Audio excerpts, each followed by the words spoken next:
So ఏందన్న ఉద్యమ కళాకారులందరూ పరిస్థితి ఎట్లా ఉంది? అందరూ బాగున్నారన్న? మామనార్ జిల్లాకు చెందినటువంటి చెల్లెలు సప్న, చిన్న అబ్బాయి. ఆమె ఇవాళ బలవత్ మరణం జరిగింది.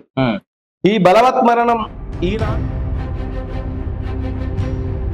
నిండు మంటలతోని శ్రీకాంత, దండి ధైర్యముతోని నా తండ్రి. నిండు మంటలతోని శ్రీకాంత, దండి ధైర్యముతోని నా తండ్రి. అంబేద్కర్ను వలుముకుంటేవా, తలుగా పెట్టుకుంటేవా, అయ్య తలుగా పెట్టుకుంటేవా, నీ తనువు సాధించితివారా తండ్రి,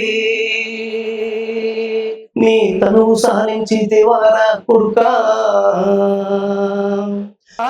కళ కోసం, తెలంగాణ కోసము తన ఉద్యోగాలను పక్కన పెట్టి, విద్యను పక్కన పెట్టి, ఎక్కడో మారుమూల పల్లె నుంచి జనం కొరకు పాటు పడే కళాకారులం, రాత్రి పగలు వెలుగులిచ్చే ధ్యాంతి వెలుగులం.